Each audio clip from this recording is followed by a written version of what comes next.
In the shadows of the night, when the world turns dark, I'm the one who lights the way, like a beacon that won't spark.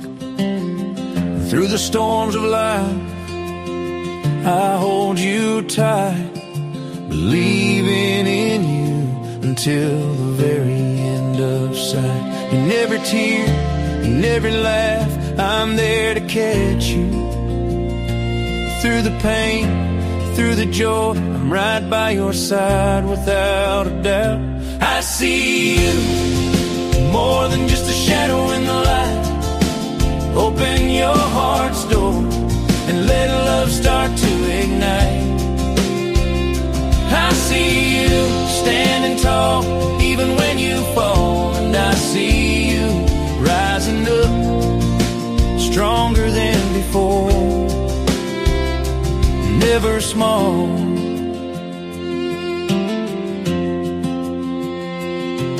When the world tells you to give up and you feel lost, I'm the voice that whispers, keep pushing, don't be crossed. In the quiet moments, when your spirit feels so low, I'm the one who lifts you up, like a gentle healing glow. And the night feels endless and you can't see the dawn, I'll be your whisper, guiding you along. With every heartbeat, I'll remind you of your strength. Together we'll rise up, going any length. So take my hand, let the worries fade away. In this dance of life, we'll find our way through every shadow. Love will light the path. Side by side, we'll conquer all that life has. I see you, more than just a reflection in the mirror. Open your heart's door and let love start to grow. I see you standing strong, even when you fall. And I see you rising up, stronger than before, never small. I see you, more than just a dream in the night. Open your heart's door and let love start to ignite. I see you standing tall, even when you fall. And I see you rising up, stronger than before, never small.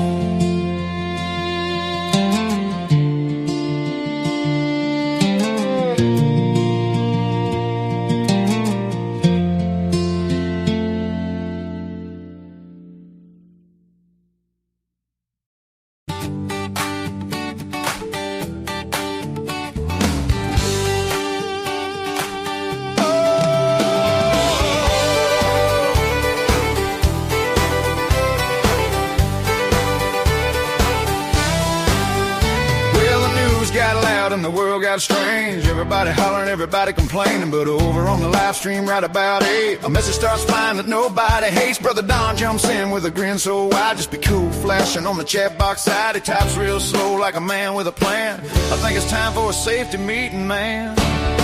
For a safety meeting, safety meeting. Gather round friends, let the good times begin.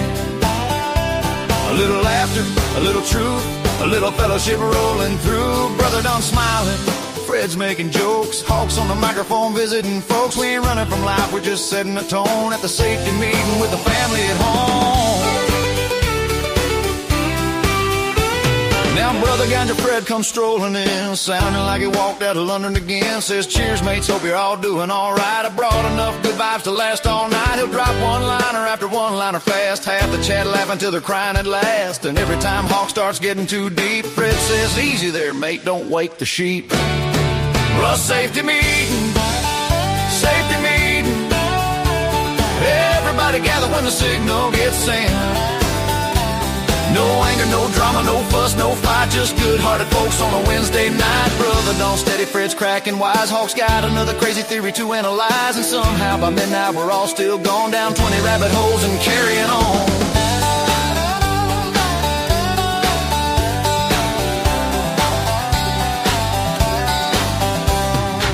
Fires up with his Mountain View, 26 shepherds making sure he's true, talking faith, freedom, truth, and grace, with a white shepherd lying right by his place. He says, welcome friends, pull up a chair, leave your worries and your burdens there. Tonight we're gonna laugh, learn, and see what kind of seed become tomorrow's trees.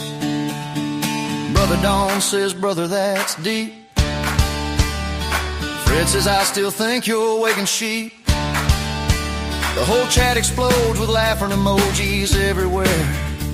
Somebody's dog starts barking at the air. The moderator surrenders, the timeline bends. Nobody remembers how the story begins, but everybody knows when the meeting is through. They spent the whole night hanging with good people and true. Final safety meeting, safety meeting. Here's to the friends we've never met, the kind that show up and never forget. To Brother Don and his Just Be Cool, to Fred from across the pond breaking every rule, to Hawk on the mountain sowing mustard seeds, trying to remind folks what this old world needs. A little laughter, a little faith, a little kindness, a little grace. And if you hear somebody calling for a safety meeting tonight, just pull up a chair and everything will be alright. Brother Don, you there? Just be cool. Fred? Cheers, mate. Hawk. Welcome home, friends.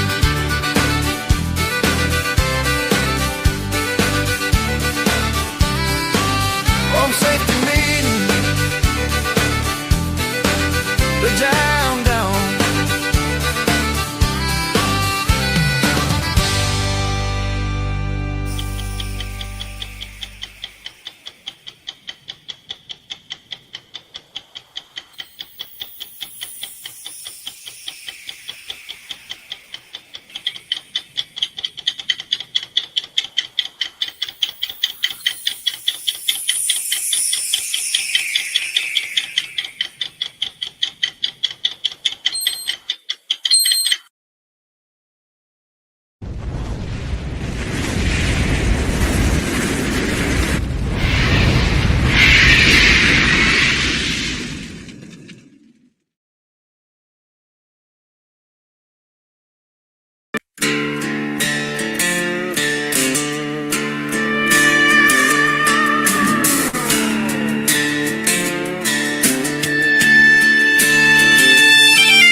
Behind a locked up door, a little voice is crying that nobody hears anymore. They've been waiting on a hero, they've been praying for a sign, wondering if anybody's coming before they run out of time. Some have seen more evil than a child should ever know, carrying scars and memories no young heart should have to hold. While the world keeps turning pages and the headlines come and go, there's a child still waiting somewhere for somebody to show. Go find those children, bring them safely home. Let them know they're not forgotten. Let them know they're not alone. Put the cuffs on every monster. Let the guilty answer too. 'Cause a nation shows its character by what it chooses to do. Go find those children. Don't look the other way. Every minute matters when a child's afraid. This ain't left or right, red or blue. It's about the little ones depending on me and you. Some wore a brave face, Some learn not to cry. Some quit asking questions when nobody asked why. But deep inside they're hoping there's a light beyond the pain, a hand that reaches for them and breaks every chain. No excuse is good enough, no reason will suffice when innocence is stolen and childhood pays the price. The measure of a people ain't the wealth they leave behind, it's whether they protect the weakest when evil draws the line. Go find those children, search every road and town. Leave no stone unturned until everyone is found. And when they finally make it home, let healing start anew. Because every child is precious and every life breaks through. Go find those children, let the whole world hear the call. For if we won't stand up for them, then what do we stand for at all? So when history writes a story of what this generation chose to do, may it say, we heard the cries, and we went and found those children.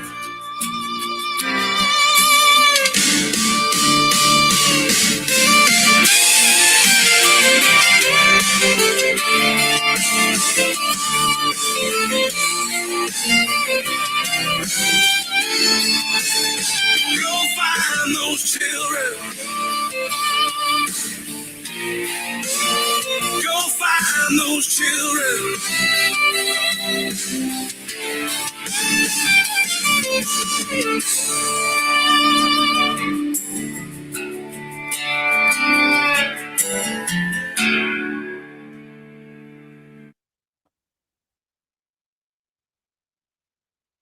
Got up really early this morning.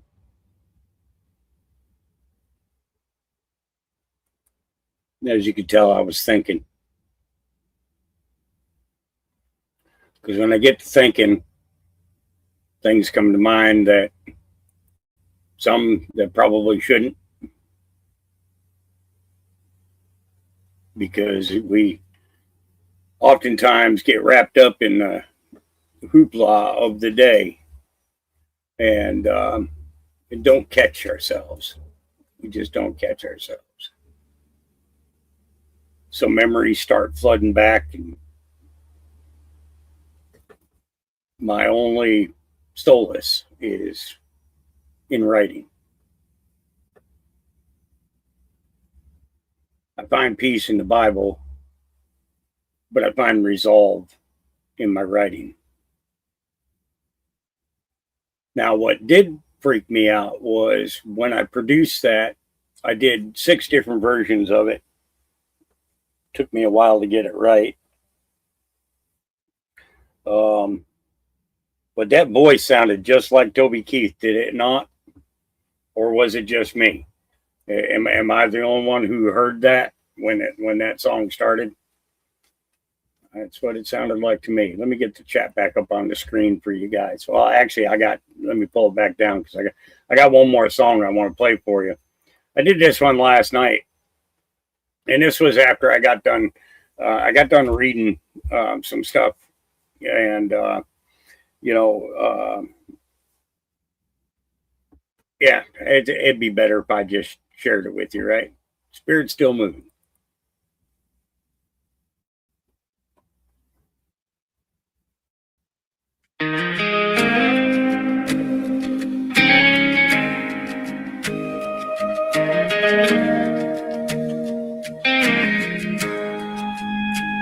You can hear it in the silence, you can feel it in the air. When the world says there is nothing, Still his presence lingers there. He shines a light on hidden darkness, calls the truth out from lies. And the hearts that try to run from him still can hear his voice inside. The Spirit's still moving, still working today, calling the broken, showing the way. Through every storm, through every fight, the Spirit's still moving, shining his light. The Spirit's still moving, shining his light. He's still calling lost souls home from the highways and the streets, from the prisons of addiction to the Savior at his feet. Not by power, not by wisdom, not by anything we do, but by grace and by his mercy. He keeps making all things new. The Spirit's still moving, still working today, calling the broken, showing the way. Through every storm, through every fight, the Spirit's still moving, shining his light. The Spirit's still moving, shining his light.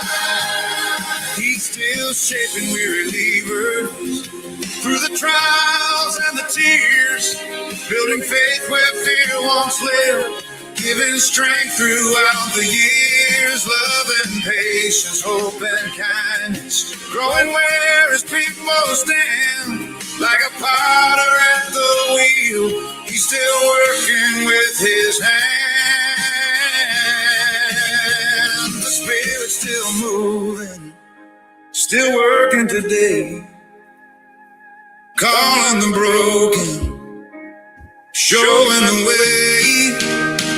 Through every storm, through every fight, the Spirit's still moving, shining his light. The Spirit's still moving, shining his light. Though the darkness gathers boldly, though the nations rage and shout, God is still restraining evil, holding chaos back for now. Mercy stands where judgment waits, grace still reaches through the night, and the Lord who rules creation still defends what's good and right. The Spirit's still moving, still working today, calling the broken, showing the way. Through every storm, through every fight, the Spirit's still moving, shining his light. The Spirit's still moving, shining his light. Kingdoms rise and kingdoms crumble, flags are lowered, empires fade, but the Church of Christ keeps marching just exactly as he said.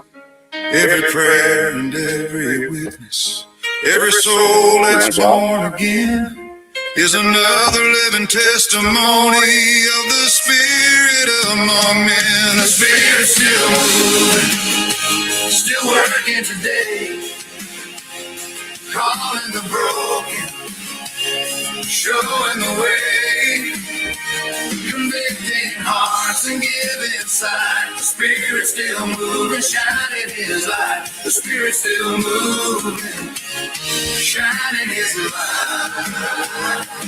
So if you're wondering where he's working in a world that's lost its way, look for truth, look for grace, look for lives he's changed,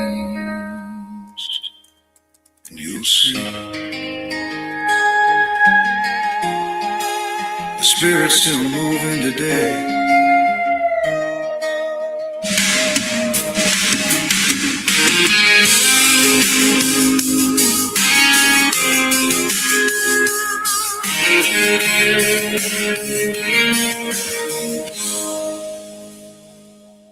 Yeah.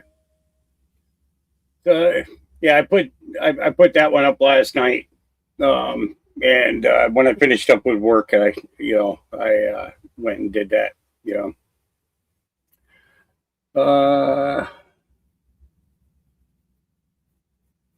Well, okay, good comment there, Whitestone. Good conversation to start the thing off. My objective is to make hempcrete Lego blocks.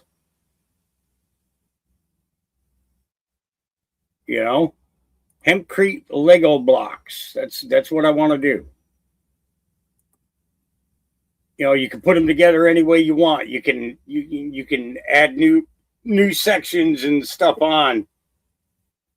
So it's like you take a couple of truckloads of these blocks, and you're setting everything up exactly how you want it.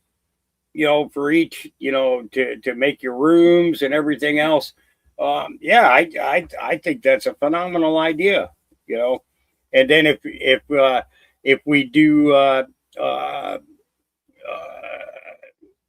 like hemp lumber as well, shape them into 2x4s, 2x6s, 2x12s, so on stuff. Um, I've heard it, fake roach, but I haven't seen it. I've seen some things that have been done, but most of the stuff that I'm seeing is just they're building forms in shapes and then pouring the hempcrete in there. So just saying, Devin, the thing is once you add the resin to it and you add the powder for the crete, for the concrete part of it, it's no longer smokable. But not only that, but it's fire retardant. You can't it doesn't burn, and it doesn't absorb water. So for floods and things like that, yeah.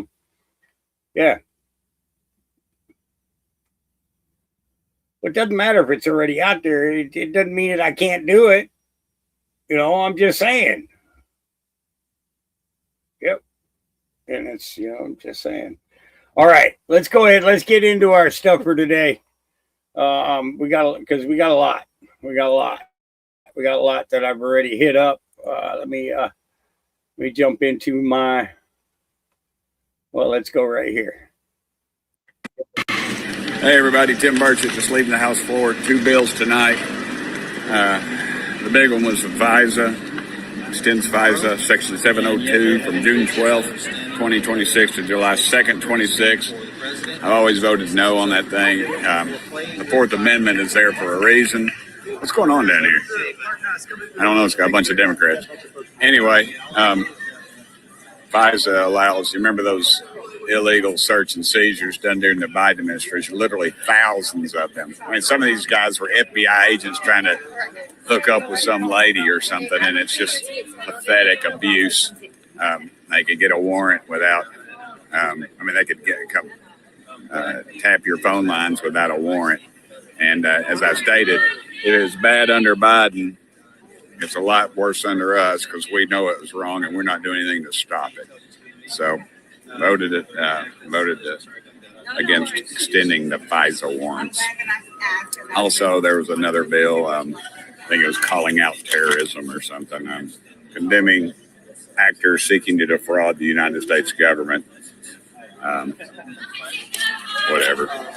Anyway, it looked good in somebody's hometown newspaper. I'm sure it was a good bill that started out, and some staffer had some lobbyists had their ear, and they told them they couldn't pass the bill, so they changed it to that. See you, brother. Anyway, thank y'all so much for sending me here. Yeah, interesting, right? Interesting. Oh, FISA. Okay, let's get over here. And I want to scroll down a little bit because there's a bunch of stuff that's been going on this morning already. But I want to hit the remainder of the stuff that I had for yesterday. I got tired. I'm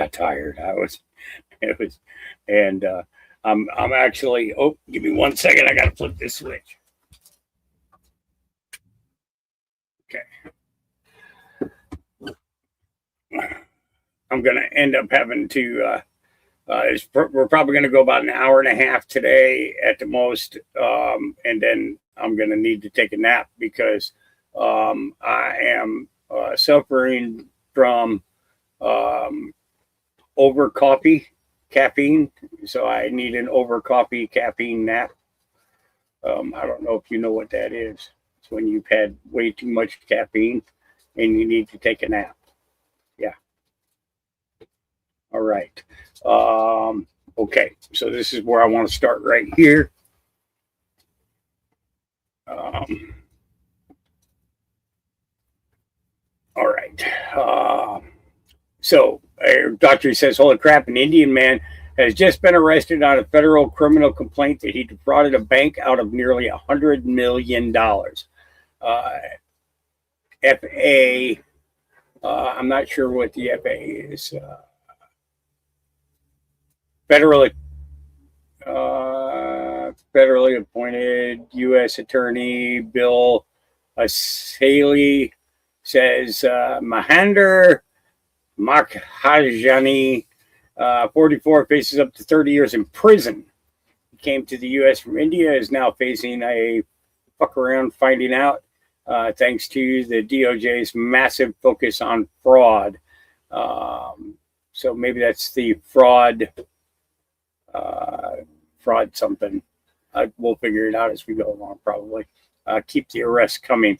Asali Makhajani controlled Cantor Group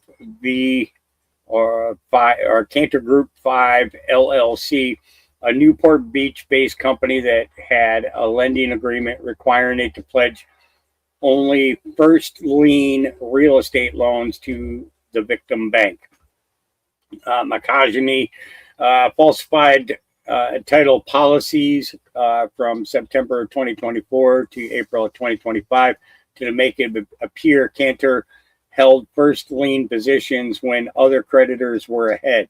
Makhajani and a subordinate forged documents in Adobe, altered metadata, and submitted the falsified records to the victim bank, while also proving misleading explanations during calls and in spreadsheets. If convicted, Makhajani faces a statutory minimum sentence of 30 years in federal prison. He is expected to make his initial appearance this afternoon in the U.S. District Court in Santa Ana, California. All defendants are presumed innocent until convicted in court. Our nation's economy and welfare depend on a healthy banking system. When lenders are deceived, it has downstream effects on consumers and businesses. Exposed billions of dollars in benefits that have been stolen from the American people. We referred over $22 billion in fraudulent small business loans back to the Treasury for collection. We deferred more than $1.3 billion in fraudulent Medicaid reimbursements that were coming from various states, particularly California. We put a 6-month hold on enrollments for new hospice and home health care providers because so many of the newer hospice providers were not actually providing hospice services, but were just focused on fraud. So we're going to cut that out for a little bit and try to get to a place where we can actually certify that the people providing hospice services are actually providing those very necessary and important services. We recovered taxpayer funds from the $135 billion stolen after the floodgates were open in the immediate aftermath of COVID. We have found $6.3 billion in suspected fraudulent government contracts, which were mostly awarded during the last administration, and that has stopped. And finally, we blocked $60 million in student aid fraud that should have gone to young people trying to get an education, but instead we're going to fraudsters. And I think the theme here of the Anti-Fraud Task Force up to this point has really been that we're protecting two classes of victims here. We're protecting the American taxpayers who shouldn't have their money stolen by fraudsters. And of course, we're protecting the people who need these services. Fraud is not a victimless crime. This is not somebody gets to make some money for violating the law, and otherwise it's not a big deal. This is people who rely on critical services, students who rely on student loan services, sick people who rely on hospice care, a number of small businesses who rely on the availability of these loans so that they can grow their business and hire people. All of these people, all of our fellow Americans have been taken advantage by fraudsters, and the task force is here to stop it. Yep. So they're getting them step by step by step. But that son of a bitch got, how much did he get out of there? He got $100 million. 100 million taxpayer dollars. Yeah, that's a lot. That's your Bonkers Britain. Here we go, Katie Hopkins. Breaking news here in Batshit Bonkers Britain, where there was righteous rage on the streets of Belfast and fires were lit in response to an illegal stabby bastard trying to behead a man and gouging his eyes out. The press reports that he lost an eye. No, he didn't lose an eye. He didn't put his eye down and forget where he put it. It's not in his pocket. It was gouged out by a stabby illegal with a Stanley knife. You have to articulate these matters truthfully, as horrible as they are. And of course, the government figures and leaders came out and condemned the riots, condemned the hooliganism, says that it's the far right are to blame. What they need to do is condemn the stabby illegals who are trying to behead people on the streets, close the border and start rounding up and deporting the individuals who seek to hurt us. In other news, the prison report is due. 127 reports on different prisons and institutions, all put together in one document. And the woman that's putting it together says she's very concerned because at an illegals detention centre for illegal immigrants into this country, some of the officers were wearing St. George's flags on their uniforms, and that might have made the illegals feel vulnerable. Good. How is it okay to be a Scottish national and a Welsh national, but you're never allowed to be an English national? If you arrive here illegally in England, expect people to have the English flag wherever they want to shove it.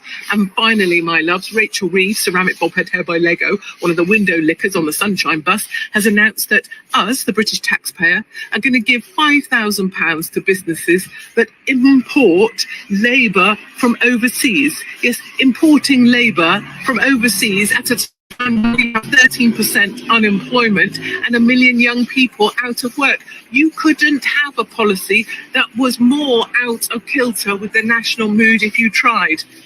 That's it, my darlings. I just tried to buy 2 packets of paracetamol at Marks and Spencer's and I was only allowed to buy 1. In this country, you can't even kill yourself if you want to when things get so bad. That's it. See you soon.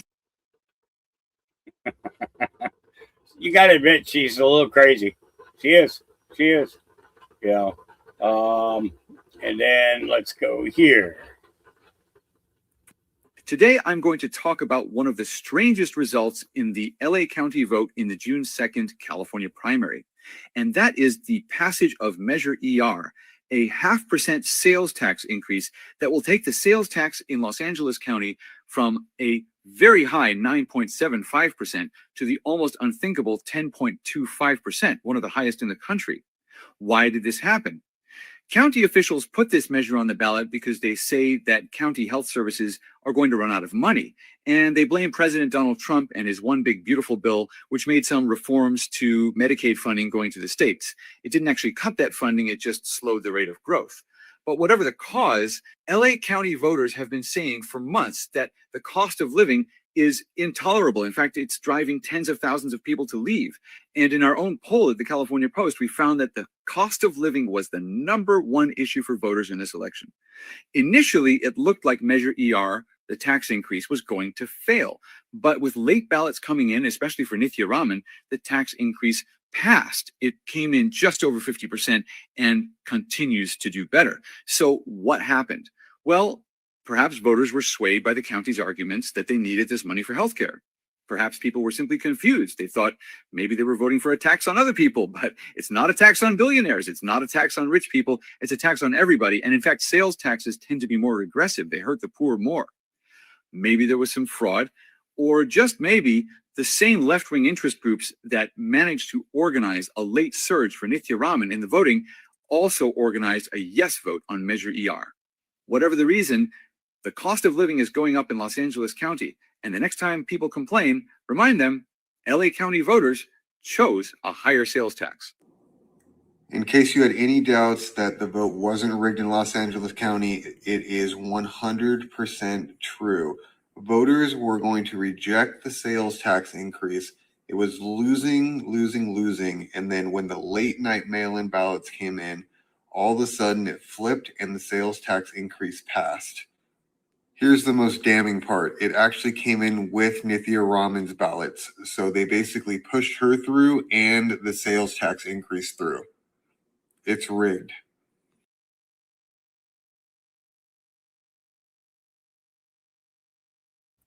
I want to show you guys something. Okay, this is my coffee cup.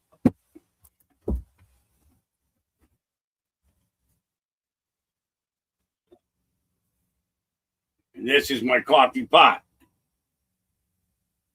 Oh.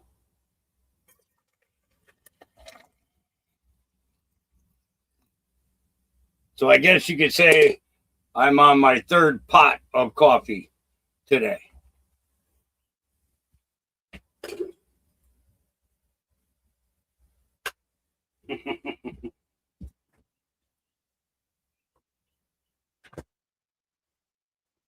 A very nice lady sent me that coffee cup. And I appreciate it very much. It is my absolute favorite coffee cup. At this time, it is actually my only coffee cup.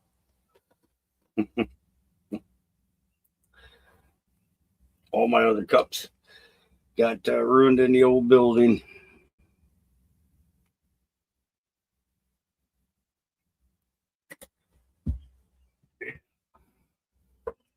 All right. I do. I love this coffee cup. Would I marry it? No.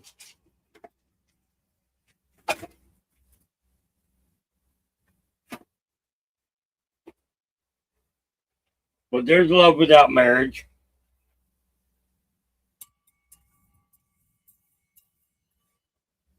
Right? Yes, I use a knife to stir my coffee because it reaches down to the bottom of the cup. Yeah. All right. Let's get back to where were we? Oh yeah, safety meeting. Let's have a safety meeting, seeing that I'm right here. Right. How's everybody doing? You guys doing all right? You having a good day? Trying to have a good day? Not having a good day? Let me know. Tell me.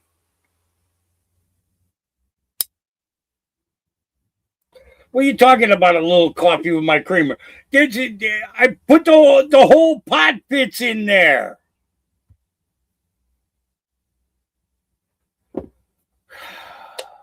Like I'm excessive or something like that. Come on now. Do I seem like the kind of guy that would be a little excessive? Don't answer that. One of the grounds that it might incriminate me. You. All right. Let's see. All right, so we got the California voter out of the way. However, this is kind of interesting, but I believe that I have a better clip of this up above, so I'm going to hold off on that one for a minute. Dan Scavino put this up a couple of nights ago. He said, want to dox my New York home that I'm moving out of now? No problem. I now know who you are and where you live, not even in the same development zone, you pathetic piece of crap. TikTok also to the asshole video recording the moving trucks in front of my home last week. You have now been identified as well. Have fun and stay tuned. Yeah, I have a feeling that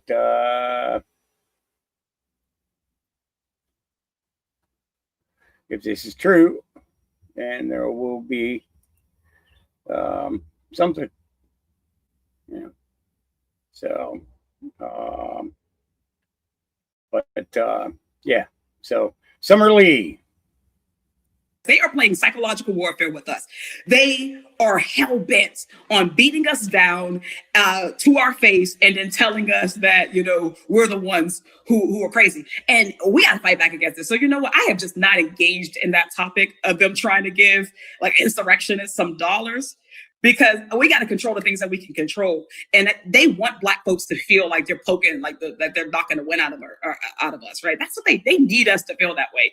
Because if we feel empowered, if we feel like we have even a tiny bit of momentum, then they know that we have enough power to do damage, positive damage, good trouble damage, whatever. Good trouble. That's it. Good trouble. But yeah, it's absurd. And that's what they do, because again, they're trying to disenfranchise you. Because if you believe that you're never going to get reparations from this system, then you tap out. And you don't just tap out of the conversation, you tap out of the system. You don't want to vote anymore. You don't participate anymore. And they know that that's how they don't just control Congress. That's how they can get your school boards, your board of supervisors. They want us that far out of the system. So right now, we fight for reparations because it's owed us. It is owed us. So we're not going back down on that one. You ain't getting nothing. We ain't giving you nothing. You ain't owed anything. The fact that you put that claim out there continuously tells me that you are nothing but a fucking con artist. That's all it tells me. You ain't getting no fucking reparations. Americans today are not responsible for anything that fucking happened 100 fucking years ago. Okay, or 200 years ago, or 300 years ago, or 400 years ago. And I'd like to know who all these slave people are, because 90% of all males taken out of Africa in slavery, okay, were castrated. So where did all the kids come from? If they ain't got no fucking nuts, how are they making babies? They were castrated.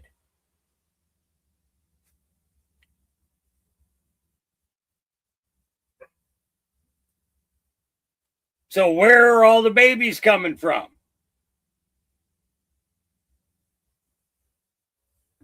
You telling me that 10% of the Negroes that were taken out of Africa, 10% did the 17% of black population in the United States?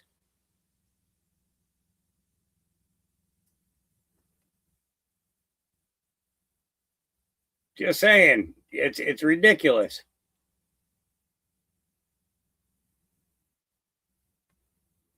It's like fucking crazy. It is. Remember that list I showed you of the top 10 fraudsters? Well, this came out. Our society's from. We rely on you. Our best form of information is the American public. Take a look at this top 10 most wanted. Let us know any information. There is no bad piece of information. The only bad piece of information is the one you don't give us. So call 1-800-CALL-FBI or go to FBI.gov and help us apprehend more fraudsters. The last thing I want to talk about is the work of the FBI. Our society. So this guy right here turned himself in. Yeah, this guy who hit the American taxpayer for $4,200,000. Turned himself in. Flew into the country and turned himself in. So the FBI has just arrested most wanted fraudster Saeed Abdullahi Ireg. I know I butchered his name, but what the hell do I care? He butchered our economy after he allegedly stole over $4 million from the federal child nutrition program in Minneapolis. So let's fucking go. Cash Patel, keep the arrests flowing. First ever arrest of the most wanted fraudsters since the White House Task Force to Eliminate Fraud released our most wanted fraudsters list last week. Eric just landed in Minneapolis and was taken into custody after turning himself in. He has been wanted on federal charges since 2024.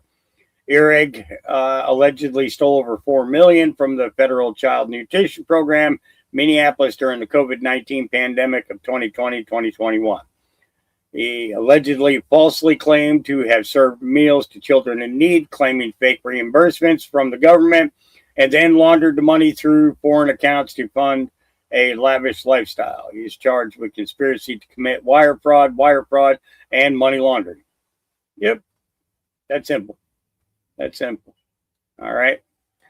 And then I'm not going to bother with that one because that's all changed since this morning. And I'm not going to bother with that one because it's all changed since this morning. This guy is at Arizona State University. is trying to toss this guy out of his house. Let's take a listen. Now the offer I think on the table that was on the table was 800,000, and I can't move it for 800,000. And then you got to take down all the stuff around it. You got to pay for the land where it goes to. It's not realistic. On behalf of ASU, the Arizona Board of Regents has now filed a lawsuit in Maricopa County Superior Court seeking eminent domain authority over property owned by Young. According to a statement we received from ASU, it reads in part, quote, "The university made several offers to the owner to purchase the parcel, including options allowing for the house to be moved. The university's final offer was based on an appraisal prepared by an experienced, state-certified appraiser, a copy of which was provided to the property owner. The offers were not accepted, a decision Young can't seem to comprehend." I mean, it's hard to believe that this house has been either here or where the manhole cover was for 124 years. And you know, that should be, I would think somebody in ASU or the city of Phoenix would say, hey, look, this is a huge mistake you're making. ASU offered this guy $850,000, but he keeps denying them because it says it's just too expensive to move and it's unrealistic due to the high cost of relocation. But there's another issue here that's being ignored, and that's the significance of this home. It's one of the last surviving pre-statehood residential buildings in Central Phoenix. That means it's older than Arizona's 1912 statehood. So this has a huge historical significance. It's been on the Phoenix Historic Property Register since 1990, and they want to tear it down to build a medical facility. Yeah, it's a little ridiculous. Trying to steal man's house. Here's the better clip of Bill Gates. Here we go. Jesse Waters. Fox News alert, Bill Gates just testified before Congress on his relationship with Jeffrey Epstein. Christina Coleman with the story. Christina. Hi, Jesse. The Microsoft co-founder testified before the House Oversight Committee. He says he recalled being aware that Epstein had faced prior legal issues, but did not fully understand the extent of the crimes he committed. He also said he was thankful to testify before the Oversight Committee. Glad to be here voluntarily to testify, to help with the committee's work. I'll start with an opening statement in the hearing room. I hope my testimony is helpful to the important work of the committee to find justice for the victims. Thank you. Gates' testimony took place behind closed doors, but a transcript of his prepared opening statements were made public. He told the committee that he met Epstein back in 2011 in an effort to raise money for his philanthropic work. He says Epstein claimed he could raise billions of dollars to help with his global health efforts, but never did, and that the relationship ended in 2014. Gates is featured heavily in the document dumps released by the DOJ, but he says he was never interested in being Epstein's friend. Gates also addressed a draft Epstein email accusing him of getting a sexually transmitted disease from Russian girls and asking for antibiotics to secretly treat his then wife. A Democratic congressman in the hearing addressed the emails, telling reporters, quote, "Mr. Gates does believe that Mr. Epstein would write emails that were oftentimes untrue. He denies, obviously, some of those claims, and he felt that Mr. Epstein would write an email to himself and just say things that were not true." Gates also said that Epstein knew that he had been unfaithful in his marriage and had tried to use those details about his affairs as leverage to further his agenda. Gates said, quote, "Epstein was working to use information about my infidelities, in addition to many lies that he layered on top to pressure me to re-engage with him." Now, Gates said those efforts did not work and that he never victimized anyone and never witnessed nor had any indication that Epstein was engaged in ongoing criminal conduct. So a lot was said in that hearing, Jesse. There sure was. Christina, thank you so much. All right. Okay. All right. Let's see. Two former Utah court clerks arrested for allegedly helping illegals evade ICE.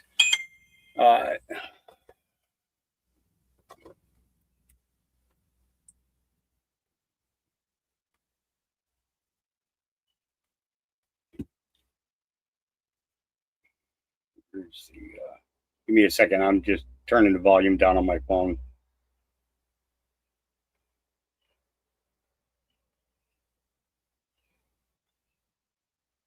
I know it's distracting for me, so it's got to be distracting for other people too.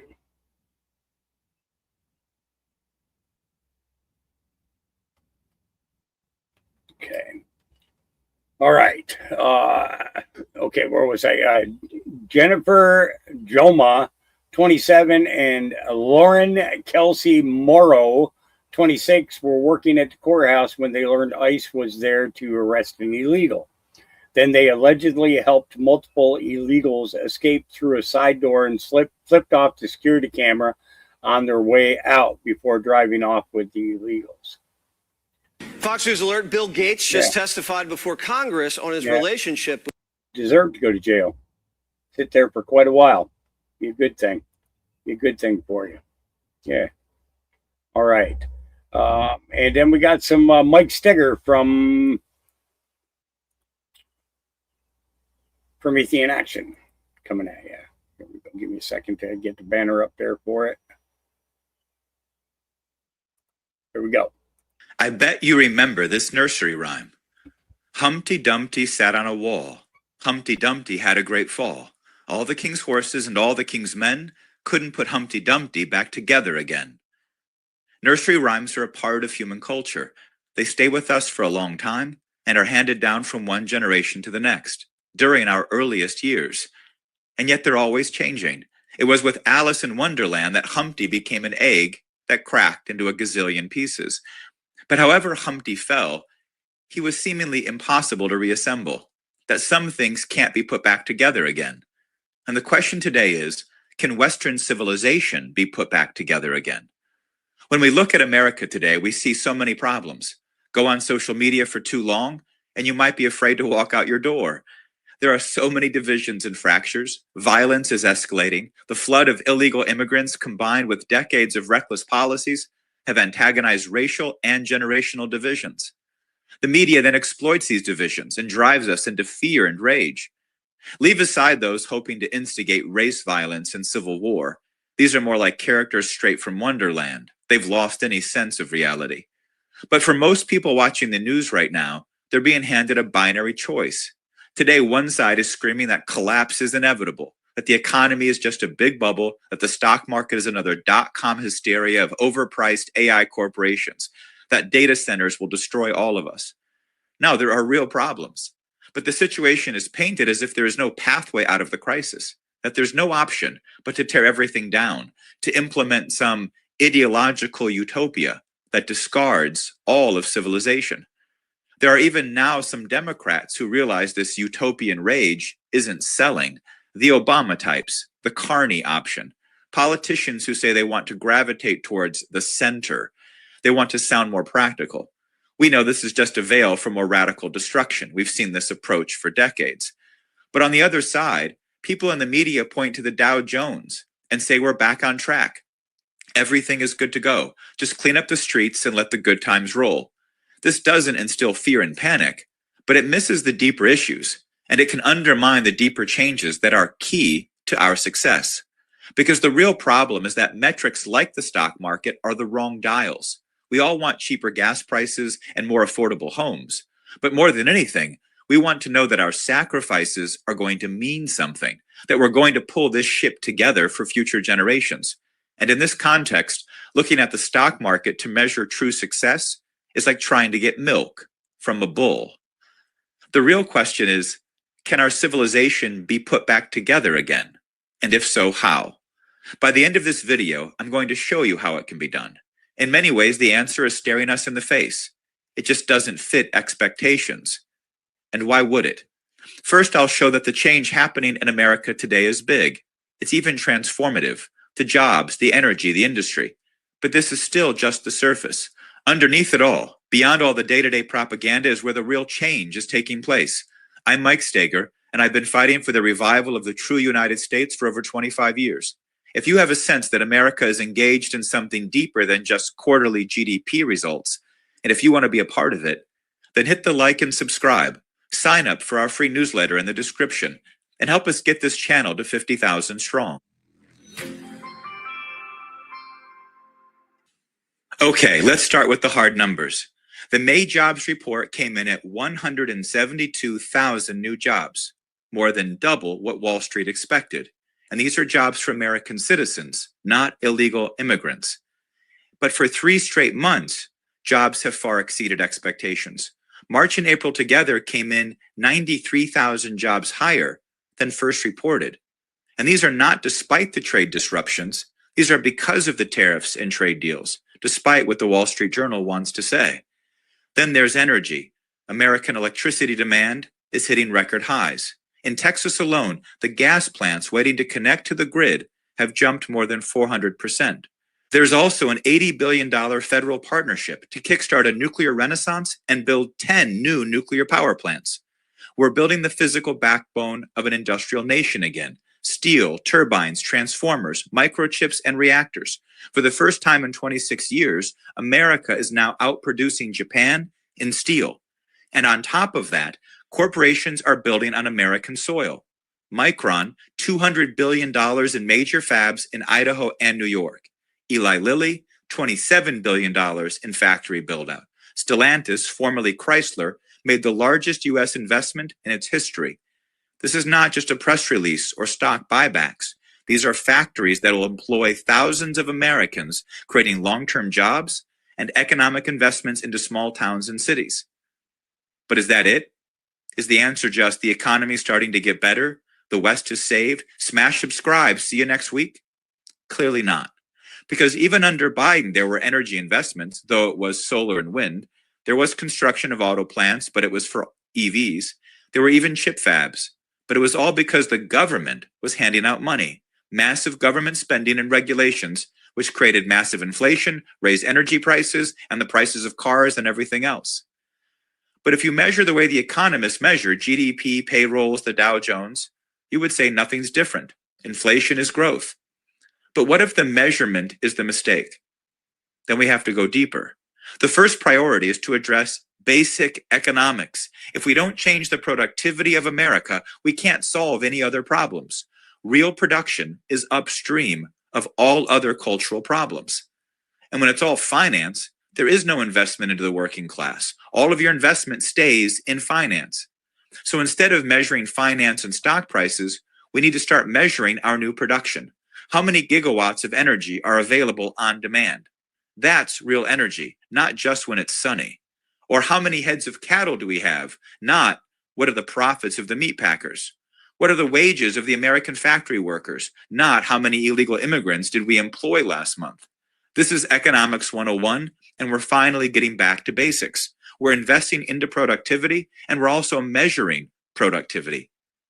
It isn't perfect, but we're finally measuring physical success again, not financial inflation. And this brings us to a deeper and bigger question. We were once productive. We measured productivity. We were a productive nation. And then something happened. So what changed? We stopped building, for one. Instead of investing into our nation's infrastructure, our power plants and roads and bridges, our cities and industrial ecosystem, we instead launched into forever wars, from Vietnam to Iraq. It's been 50 years of wars, while our towns, bridges, and energy plants have not been rebuilt. And instead of getting sucked into a world war with Russia like Biden did, we should today start to look to increase global production of energy, materials, food. And this is what President Trump is starting to do. With Russia, Venezuela, even Iran, we're looking to expand global energy supply. We're beginning to rebuild critical infrastructure. Consider what the head of Russia's sovereign wealth fund, Kirill Dmitriev, said recently. At the St. Petersburg Forum, he told reporters that Russia and the United States were signing an agreement to design a tunnel under the Bering Strait, a rail link between Chukotka, Russia, and Alaska, USA. A tunnel across the Bering Strait. Seems crazy, but it's been in discussion whether a tunnel or a bridge for over a century. Dmitriev says this is part of the U.S.-Russian dialogue for peace. And believe it or not, Russia and the United States didn't always have major problems with one another. Prior to the Communist Revolution, Russia was actually one of our closest allies going back to the American Revolution. So this tunnel may actually happen. It may be built. And if it did, It would open up huge areas of new resources throughout the entire Arctic region. Now, there was a famous Russian scientist who recognized what these kinds of big projects actually mean. And his insight tells us something about American civilization, how we used to think big and build big projects like the Erie Canal, which at the time was the longest canal ever built end to end, or the Continental Railroad, or the Hoover Dam. Most nations, most cultures think small, incrementally. America, we take leaps. We conquer continents and explore the heavens. So this Russian-Ukrainian scientist, his name was Vladimir Vernadsky, and he was an anti-communist, but he was so brilliant, even Stalin had to keep him alive. He was in the tradition of Mendeleev, and he said this in a paper in 1938, quote, "We are living in a brand new, bright geological epoch. Man, through his labor, is shifting into a new geological state. Through his labor and his consciousness, the biosphere is in a process of transition to the noosphere. Man is creating new biogeochemical processes which never existed before. In this geological process, a single individual unit of living matter, out of the totality of humanity, a great personality, whether a scientist, an inventor, or a statesman, can be of fundamental, decisive importance and can manifest himself as a geological force. This sort of manifestation of individuality in processes of enormous biogeochemical importance is a new planetary phenomenon. A new planetary phenomenon. And that's American civilization.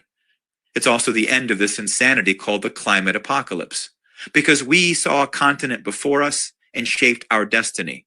This is the God-given nature of man. As Genesis says, "And God blessed them, and God said unto them, Be fruitful and multiply and replenish the earth and subdue it."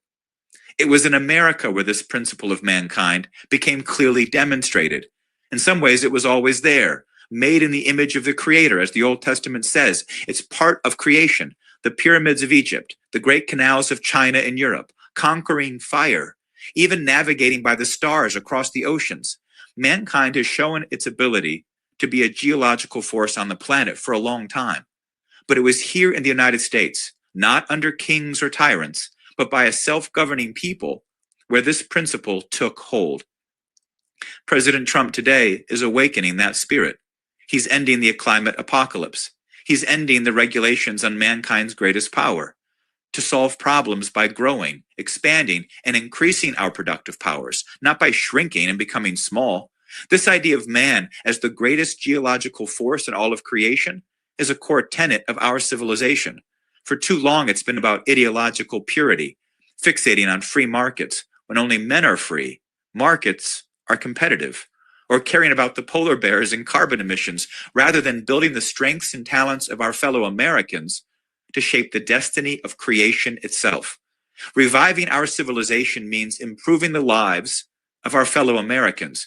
It's about making America a city on a hill once again for all to see. And that means thinking big, building what we need to advance and grow, and to embrace the powers God has given to mankind. Look at this one project. This is how America used to think. It's called NOAPA, the North American Water and Power Alliance. It's a project that Robert F. Kennedy was preparing to build once he was elected president in 1968. That life was cut short. This project is continental in size. It would collect water in the Yukon Territory of Canada, where most of the water runs off frozen tundra into the Arctic Ocean. Then it would send the water down through canals and up pumping stations and down the Rocky Mountains to the Great American Desert of the Colorado River Basin, a continent-wide project to irrigate one of the largest deserts on Earth. And it was designed for free by an American engineering company, Parsons. This is how America once thought. This is the kind of thinking that typifies American civilization. Much like human flight, the moonshot, and electricity, we think big. And this brings us to an even deeper question. Because for 2,000 years, our civilization has confronted the difference between the shadows and the substance, the world of the senses, of categories and descriptions, versus the eternal, the world of ideas and principles, the logos. recognized this very problem in his hopes of rebuilding Greek civilization, and he developed his allegory of the cave. St. Paul said it this way in 1 Corinthians, "For now we see through a glass darkly, but then face to face. Now I know in part, but then shall I know even as also I am known." Charlie Kirk understood this. There is only ever one of us. Every human being is distinct. And after Charlie was killed, a lot of cynics tried to bury his life in a propaganda war. But you can't kill the soul.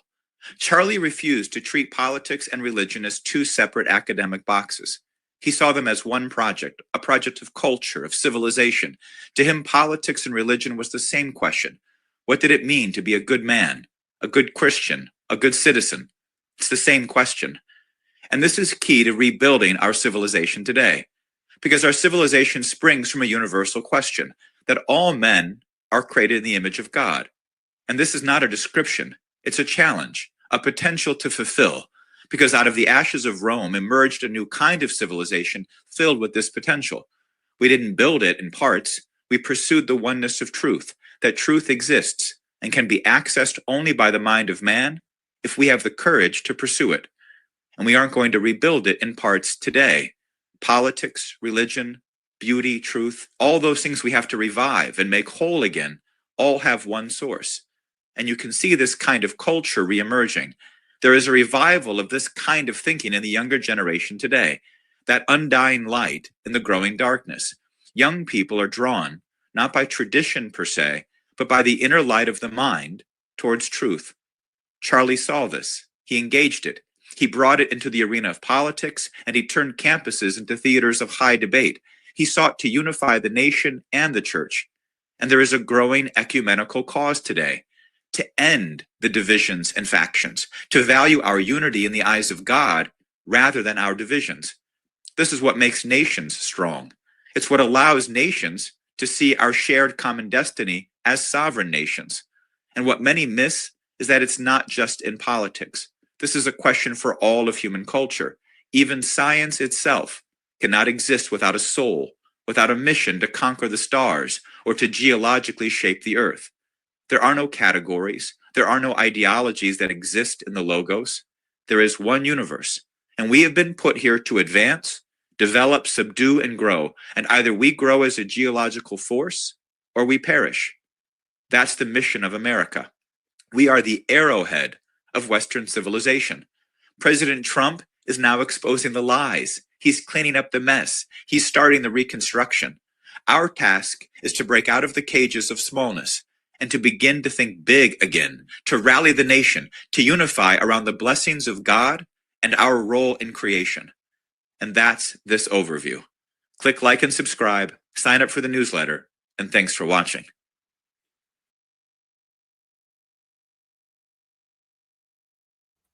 All right, Mike Steger from Promethean Action. Great work as always, and great knowledge. You know, researching is not isn't a game. Yeah. Dan Wooten put this out. A barrage of missiles being thrown over these police lines towards us, and it is very tense. It's a standoff now as we try to push them away from here. There is a property not too far from here that's previously been the site of protests around it being used as a hotel.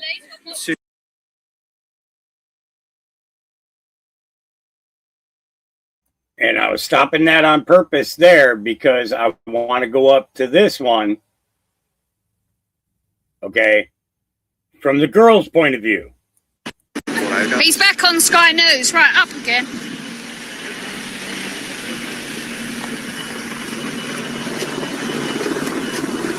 Let's get Sky News shut down again because they're talking absolute shit. Yo, Sky News, no, mate. Don't come here reporting falsely. Don't come here reporting falsely because you don't report the truth. You talk absolute shit. You talk the most amount of crap. You don't report fairly. You should be ashamed of yourself. You should all be ashamed of yourselves because you don't report fairly. See your helicopter up there? absolute scum. Sky News, guys, isn't brave enough to go without a helmet on. What a melt. Definitely not a man. Very woke.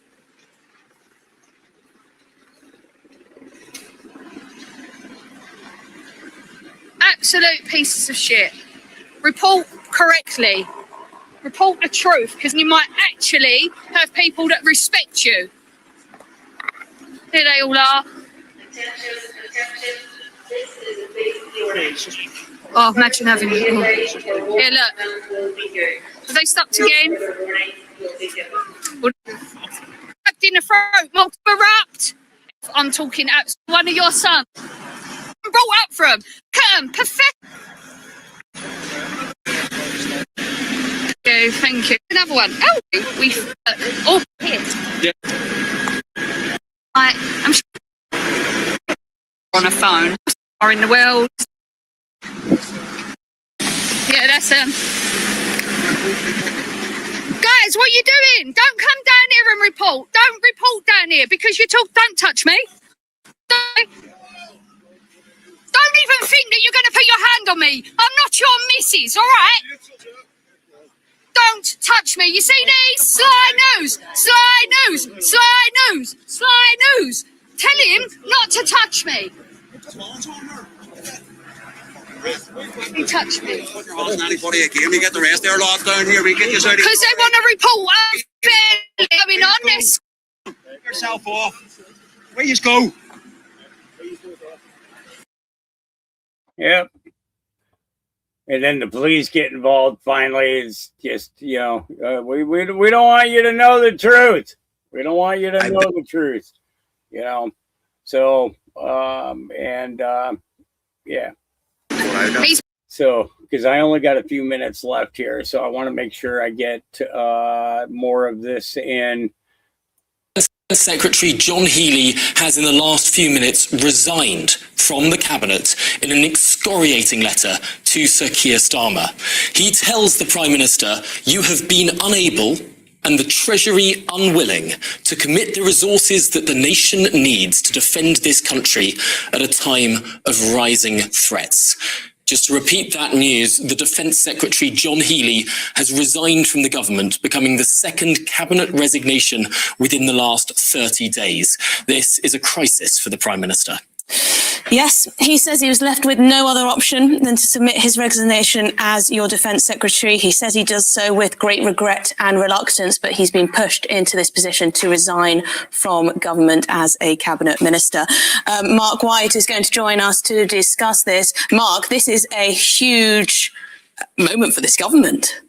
It's difficult to, overstate just how very significant this is. You've got a government that's been coming under increased pressure in recent months because of its failure to publish this long-awaited defence investment plan. Now, remember that a year ago now, more than a year ago, we had the defence review, which was setting out the priorities for defence in the years ahead. Then the defence investment plan is all about how they're going to fund that. The ships that we'd buy, the planes that we would buy and manufacture, the submarines, all of the above, how we are going to pay for it, and the factories, for instance, all of those in the defence sector eagerly awaiting that defence investment plan so that they can go ahead with the orders certain and employ the people to work on these projects.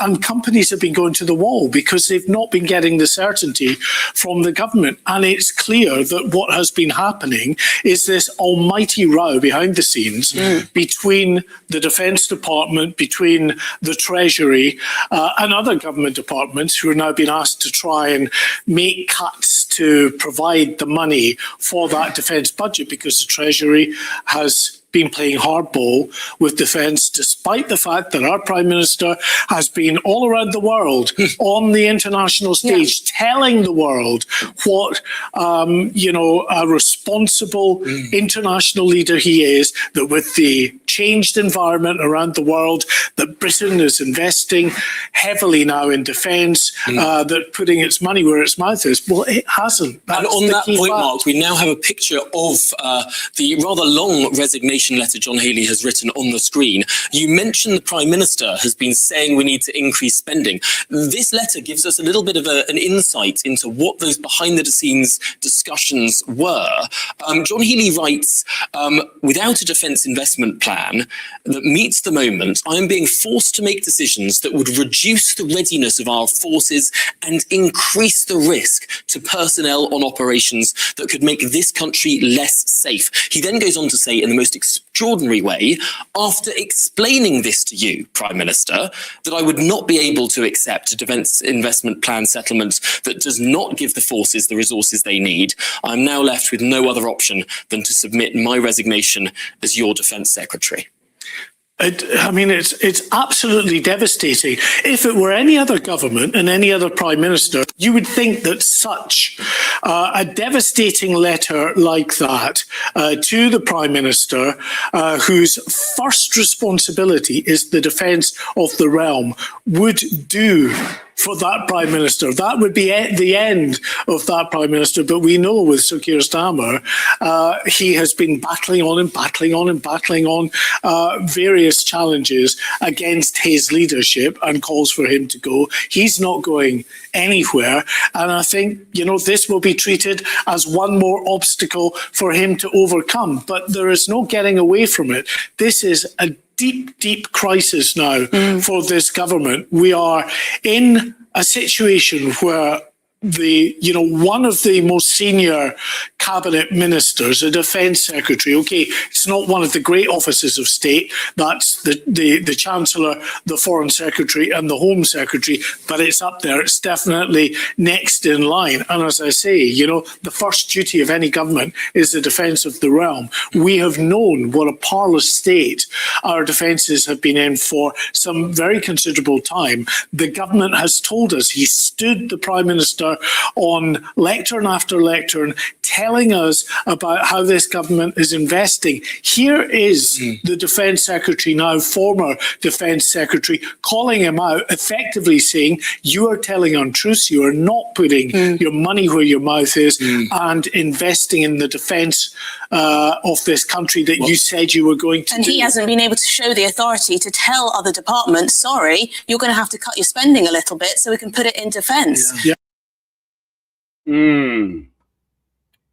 Yeah, this is going to be interesting to see what Britain is going to do, and I don't really even want to cover the stuff that they had to do with Iran, because everything is changing so fast that you almost can't keep up with it. Let's see. Yeah, so here we go. Based on the fact that discussions with the Islamic Republic of Iran have been brought to the highest level of Iranian leadership and approved, I have, as President of the United States, canceled the scheduled strikes and bombings against Iran this evening. Discussions and final points have been in both concept and great detail approved by all parties involved, including the United States, Israel, Saudi Arabia, UAE, Qatar, Turkey, Pakistan, Bahrain, Kuwait, Jordan, Egypt, and others. The naval blockade will remain in full force and effect until this transaction is finalized. Time and place of signing to be announced shortly. Okay. And then I want to go here. Actually, let's give you the whole kit caboodle. For years, open border policies threaten the security of our nation and put countless lives at risk. Under President Trump's leadership, the Department of Justice is working alongside HHS and DHS to secure the border and protect American communities. There's a lot of ways that we do this. It includes punishing those who exploited the system and smuggled unaccompanied children across the border during the prior administration. More than 475,000 unaccompanied children entered the United States during the Biden administration. 475,000. Over 300,000 cannot be accounted for at the end of 2024. The way that this happened was typically because the criminals calling themselves sponsors trafficked these children to the border, usually committing fraud to do so. And oftentimes the children were abused, assaulted, and certainly exploited.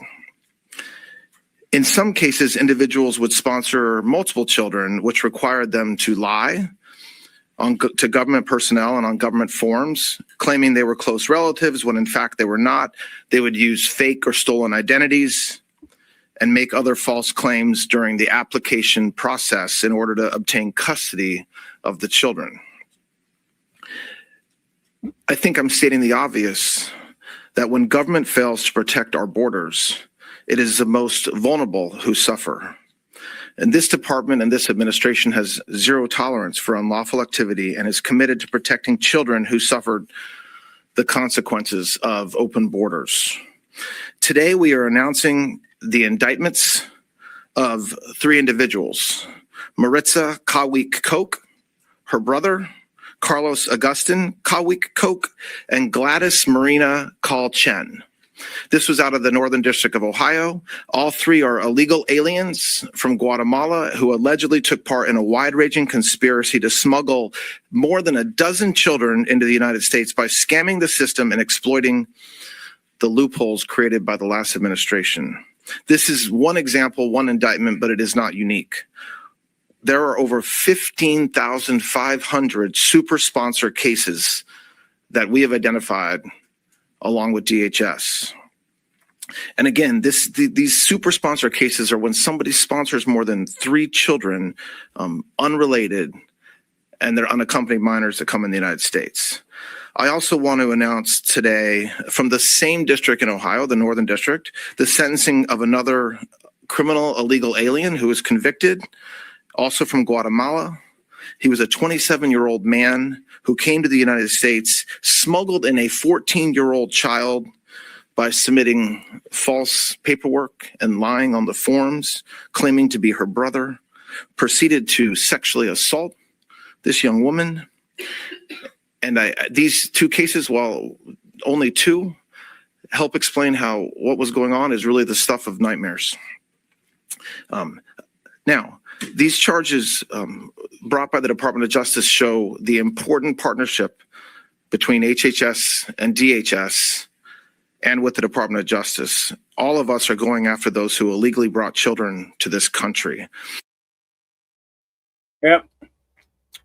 And then during questions, It was encouraged, though, is quite a charge. I mean, what evidence do you have of that? What evidence of what? To say that it was encouraged, this behavior is quite a charge. Well, you can insert whatever word you want. I said encourage. If you know there's a problem and you're in a position of leadership to stop it and you don't stop it, what word should I use? I mean, I use the word encouraged. If it isn't as if this was a single day problem. You have a situation that happened over a number of years. They knew it was happening. It was brought to their attention it was happening, and they didn't do anything to stop it. As a matter of fact, when you look at the end of 2024, and there were 300,000, like you just think in your mind that number and that number of young children, and then we had no idea where they were in this country. I mean, that's I continue to use words encouraged. So To say that it was encouraged, though, is quite a charge. I mean, what? Yep. You just told them, flat out, but there's one other piece of this that I want to share with you. Okay. And let me get up to the top of this.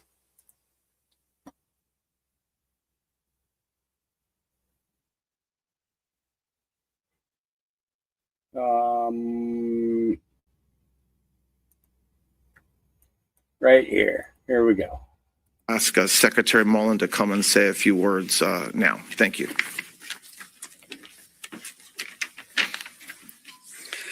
Thank you, Todd. And first of all, I want to thank the Trump administration and President Trump's leadership in going after the worst of the worst. You know, I tell people that I haven't quit smiling since I've been Secretary of the Department of Homeland Security, but I have to take that back because when we start digging into these cases and you start hearing the absolute horrific things that took place underneath the Biden administration, under true neglect at best and criminal at worst, to allow 450,000 kids to go missing throughout this country. President Trump has made it a point to go find these kids. And because of our partnership with HHS and DOJ, Department of Homeland Security, truly using the best of the best, which the Democrats sometimes want to demonize because a lot of times this is ICE, this is HSI, this is CBP. These individuals that the Democrats seem to want to defund, but because of President Trump, we finally funded them for 3 years. We're able to push and go find these kids. We found 146,000 kids so far. 146,000 kids. We still have nearly 300,000 missing. We're investigating reports to where some of these kids claim that they were raped 600 to 700 times. I don't care who you are. I don't care if you have kids, if you don't have kids. I don't care if you're a liberal, you're independent, you're a Democrat, you're a Republican. If you can't stand for law enforcement to go find these kids, who are you? Who are you?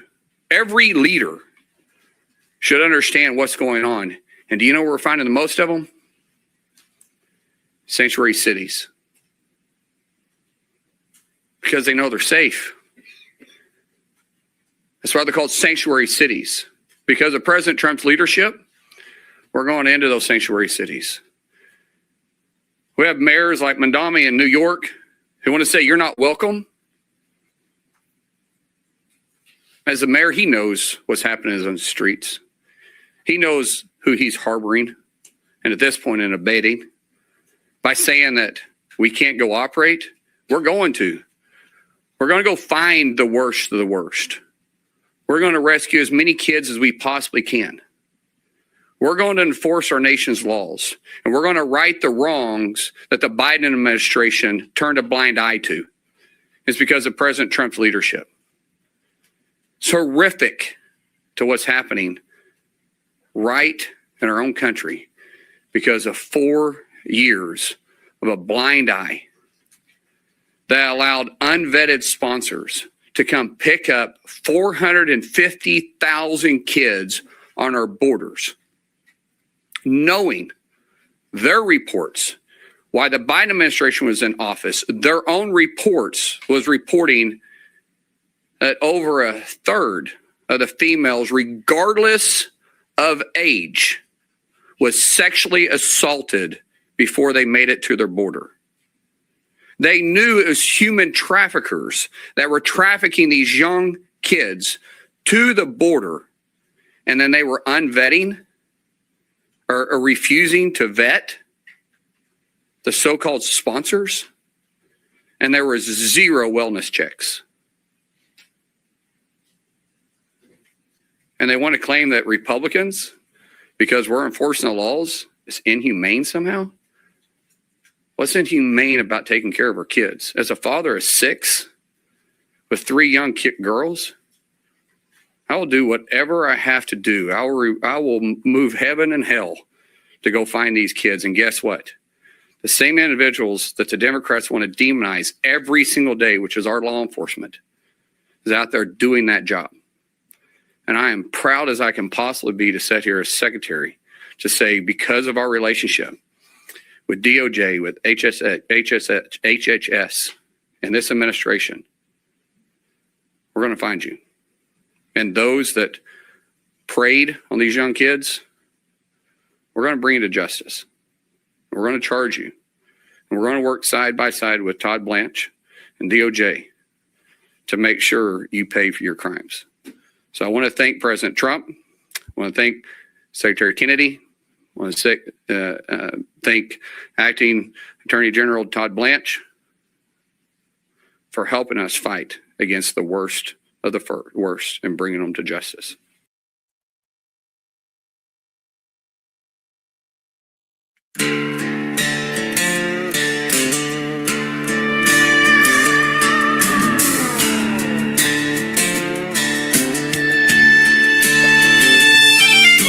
Somewhere in the darkness, behind a locked up door, a little voice crying that nobody hears anymore.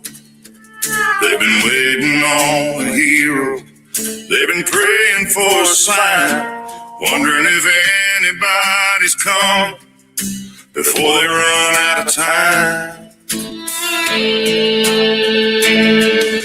Some have seen more evil than a child should ever know, carrying scars and memories no young heart should have to hold.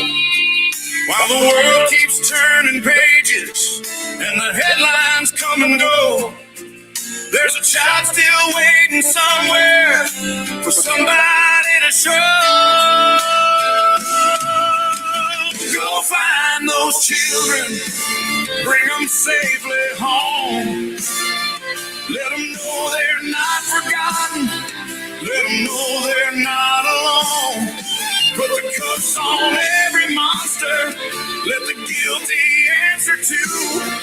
Cause a nation shows its character by what it chooses to do.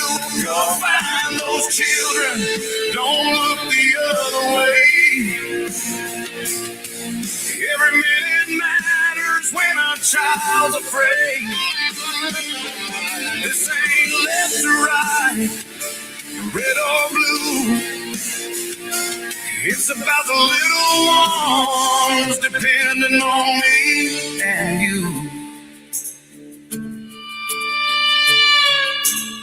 Some wore a brave face, some learned not to cry.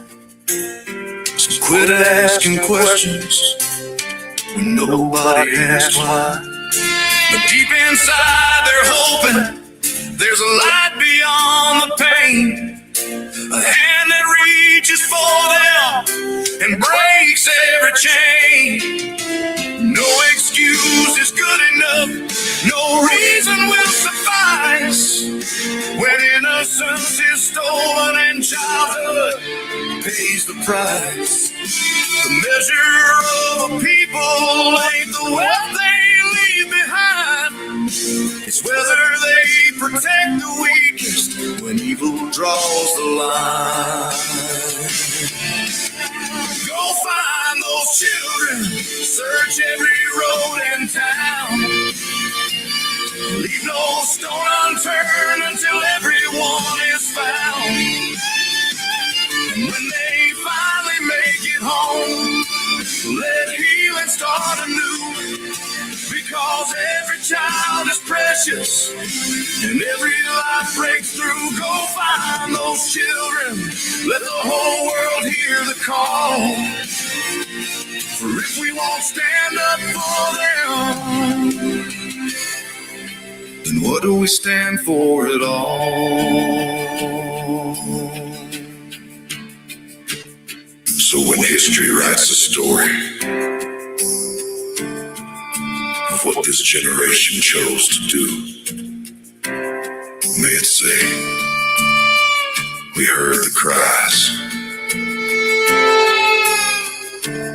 and we went and found those children.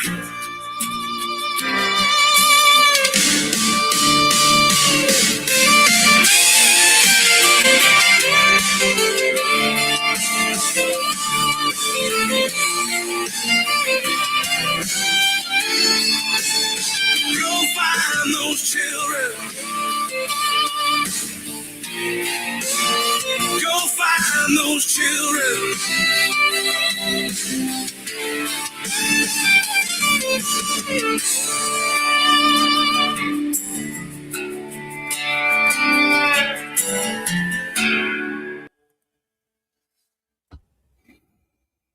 You know, Just comes that time, right? Comes that time.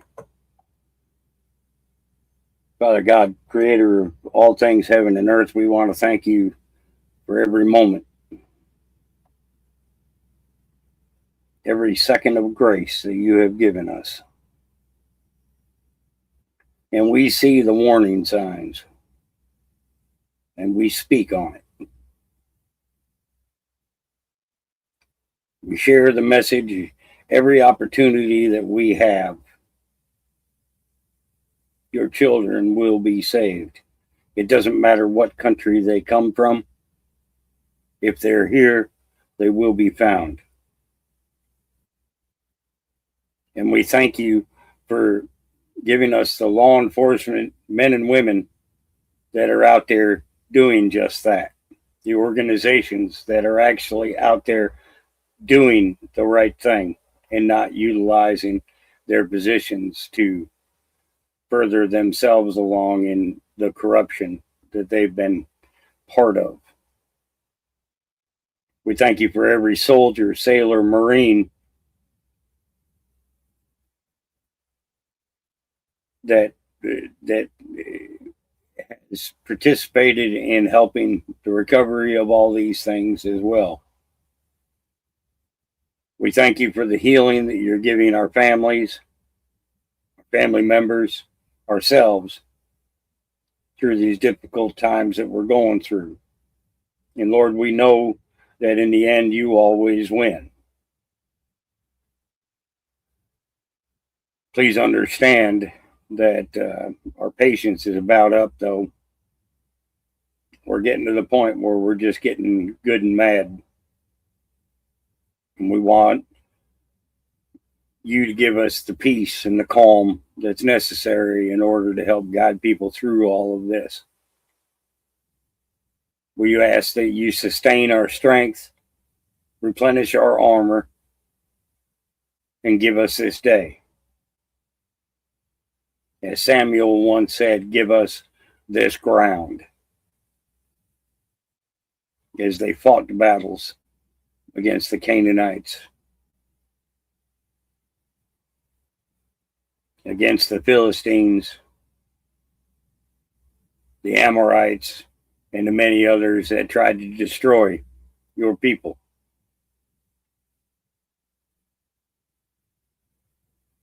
Now, we may not carry the lineage of those of Israel, but what we do carry is our love for our God and our love for your Son. And we appreciate every moment that we have to continue in this battle. We thank you in your Son's name. We ask these things in your Son's name. Amen. All right. I'm going to go get the dogs out for a run, and then I'm going to take me a good nap. It is hot. It's getting up in the 80s now. Tomorrow and the day after, it's supposed to be up in the 90s. And then supposedly we might be looking at in the hundreds starting next week. You guys have an awesome day. Get outside, get some sunshine, get your toes in the sand. And until we see each other again, remember, God loves you. Jesus loves you. I love you. And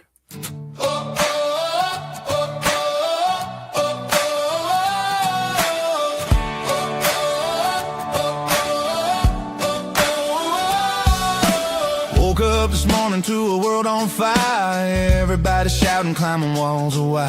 Fear on the TV, lies across the screen. Hard to know these days what anything means. But I hear my Father's voice down in my soul. Stand up straight, don't let the darkness take control. Love your neighbor, hold the line, stay alive. Open up your eyes and let your spirit drive. Don't let the noise pull you under. Don't lose your heart in the thunder. Keep your head on a swivel, keep your eyes on the light. There's still love in the middle of the fight tonight. When the road gets narrow and the world feels cold, keep your heart wide open and never let go. Keep your head on a swivel, but your soul on the rise. There's a whole lot of beauty still left in these eyes. Yeah, the world may shine,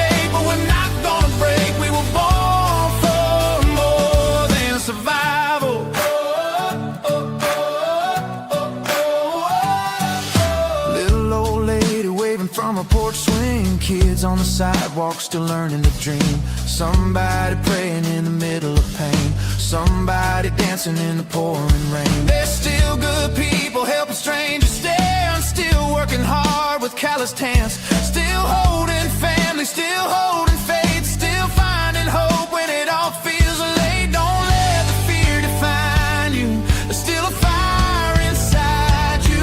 Keep your head on a swivel, keep your eyes on the light. There's still love in the middle of the fight tonight. When the road gets narrow and the world feels cold, keep your heart wide open and never let go. Keep your head on a swivel, but your soul on the rise. There's a whole lot of beauty still left in these eyes. Yeah, the world may shake, but we're not gonna break. We were born for more than survival.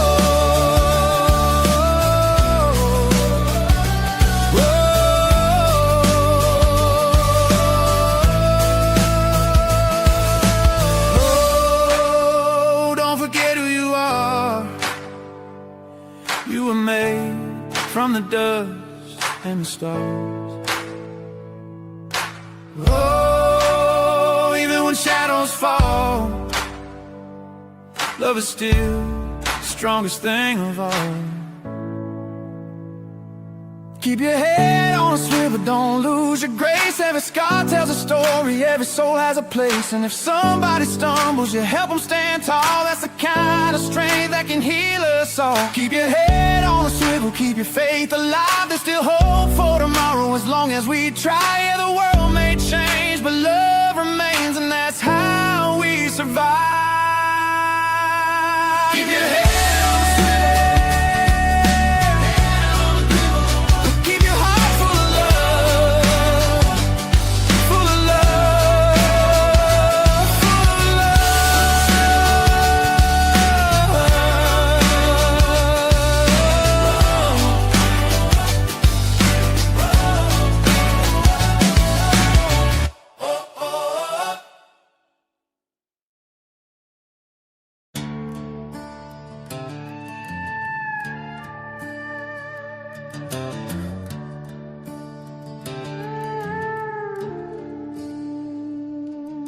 The dogs were raising hell again, at shadows in the dark.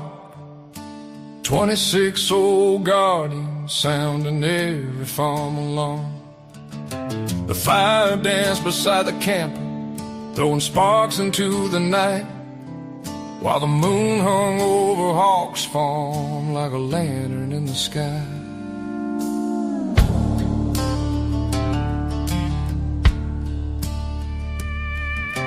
Had a little cherry lemonade, courtesy of a faithful friend, mixed with brine berry cough and let the day come to an end.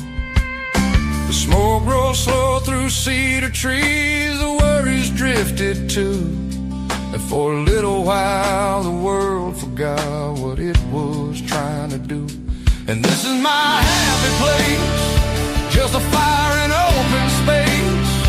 Dogs barking somewhere in the dark, mountains watching from afar. A bowl of prayer, a quiet night, stars above and God's own light. The world can run its endless race, but this is my happy place.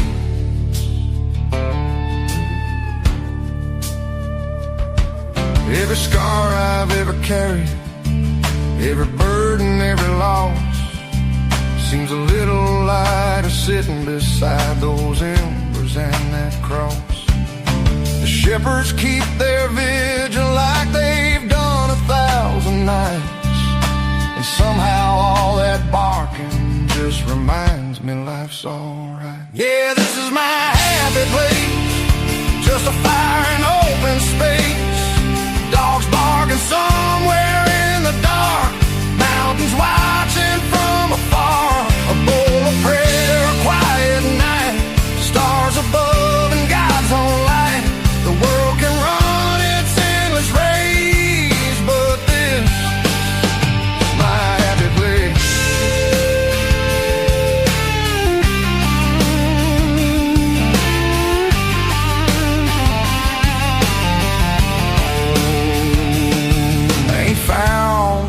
chasing money, never found it on TV, never found it in the noise of what everybody thinks should be. Found it in a camper chair underneath the moonlit sky, with faithful dogs around me and the Lord walking by.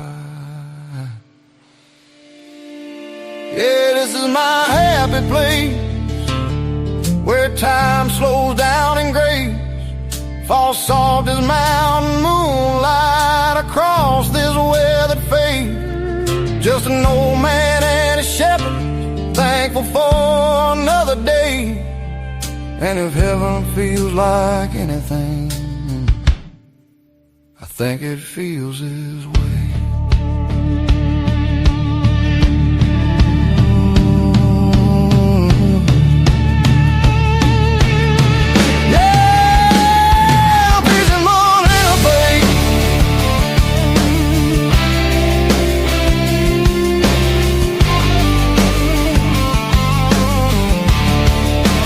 Heaven